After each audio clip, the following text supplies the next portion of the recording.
자녀지에 대한 매수 또는 수용을 청구하기 위해서는 반드시 하셔야 한다는 점이고요. 더 이상 매수 청구를 하실 수 없다는 점 기억하시기 바랍니다.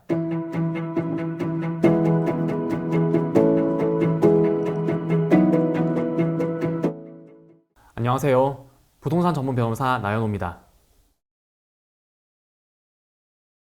일반적으로 공익사업구역에 토지가 편입되면 그 토지 전체에 대해서 수용보상금이 지급되는데요. 만약 사업시행자가 내가 가진 토지 중에서 일부 면적만 수용하고 나머지 면적은 수용하지 않겠다고 한다면 어떻게 해야 할까요? 오늘 영상에서는요, 일부만 수용이 되고 남는 토지를 매수하여 줄 것을 청구할 수 있는 권리인 자녀지 매수 청구권에 대해서 알려드리도록 하겠습니다. 자녀지란 동일한 토지 소유자에 속하는 일단의 토지 중 일부가 협의에 의하여 매수되거나 수용됨으로 인하여 남은 토지를 말합니다. 그리고 제가 이전에 올린 영상에서 토지의 일부가 취득되거나 사용됨으로 인해서 자녀지의 가치가 감소하거나 그 밖에 손실이 있을 때 이러한 자녀지 가치 하락에 대한 보상을 받을 수 있다는 내용을 설명드린 적이 있는데요. 자녀지의 가치가 하락한 수준을 넘어서 자녀지를 종래 목적에 사용하는 것이 현저히 곤란할 때에는 해당 토지 소유자는 사업시행자에게 자녀지를 아예 매수하여 줄 것을 청구할 수도 있습니다. 매수 대상 자녀지가 되기 위해서는 우선 종래 목적에 사용하는 것이 현저히 곤란하게 된 때에 해당하여야 하는데요. 여기서 종래 목적이라는 것은 취득 당시에 해당 자녀지가 현실적으로 사용되고 있는 구체적인 목적을 의미하고요. 장래에 이용할 것으로 예정된 목적은 여기에 포함되지 않습니다. 그리고 사용하는 것이 현저히 곤란한 때라는 것은 물리적으로 사용이 곤란하게 된 경우는 물론 사회적, 경제적으로 사용이 곤란하게 된 경우, 즉 절대적으로 이용 불가능한 경우만이 아니라 이용 자체는 가능하지만 많은 비용이 소요되는 경우도 포함됩니다.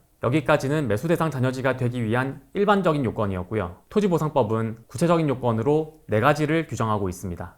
첫 번째, 대지로서 면적의 과소 또는 부정형 등의 사유로 인하여 건축물을 건축할 수 없거나 건축이 현저히 곤란한 경우. 두 번째, 농지로서 농기계의 진입과 회전이 곤란할 정도로 폭이 좁고 길게 남거나 부정형 등의 사유로 인하여 교통이 두절되어 사용 또는 경작이 불가능하게 된 경우. 세 번째, 공익사업의 시행으로 교통이 두절되어 사용이나 경작이 불가능하게 된 경우. 마지막 네 번째, 그 외에도 앞에서 말씀드린 내용과 유사할 정도로 자녀지를 종래 목적대로 사용하는 것이 현저히 곤란하다고 인정되는 경우입니다. 그리고 자녀지가 앞에서 말씀드린 4가지 요건에 해당하는지 여부를 판단할 때는 자녀지의 위치, 형상, 이용 상황 및 용도 지역과 공익사업 편입 토지의 면적 및 자녀지의 면적을 고려해야 하고요. 자녀지와 인접한 본인 소유 토지의 유무 및 일단의 토지로 사용될 가능성 등도 고려되고 있습니다. 지금까지 말씀드린 내용은 모두 토지보상법이나 판례에서 규정하고 있는 내용들인데요. 이런 내용들 외에도 실무적으로는 다양한 판단 기준을 통해서 자녀지가 매수 대상에 해당하는지 여부가 판단되고 있으니까요. 자녀지의 소유자분들 중에서 자녀지 매수를 원하시는 분들은 반드시 전문가의 상담을 받아보실 것을 권해드립니다. 토지보상법은 자녀지의 소유자가 자녀지의 매수 청구를 하고자 하는 경우에 사업인정 전에는 사업시행자에게 자녀지를 매수해 줄 것을 청구할 수가 있고, 사업인정 이후에는 관할 토지수용위원회에 수용을 청구할 수 있도록 하고 있는데요. 수용의 청구나 매수에 관한 협의가 성립되지 아니한 경우에만 할 수 있습니다.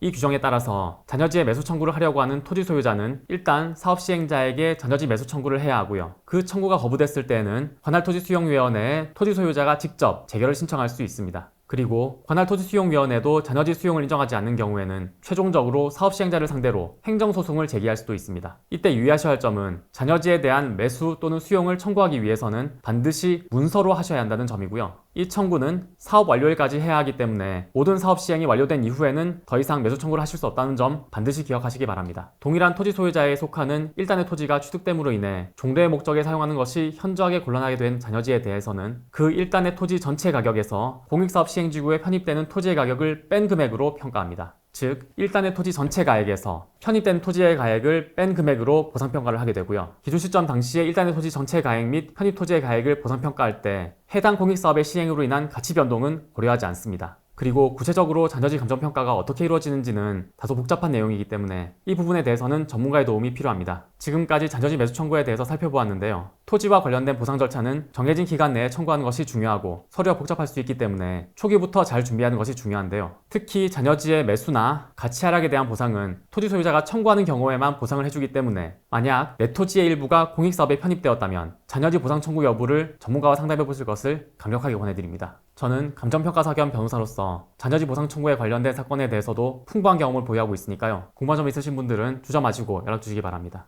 이번 영상 여기까지고요. 또 좋은 영상으로 찾아뵙겠습니다. 감사합니다.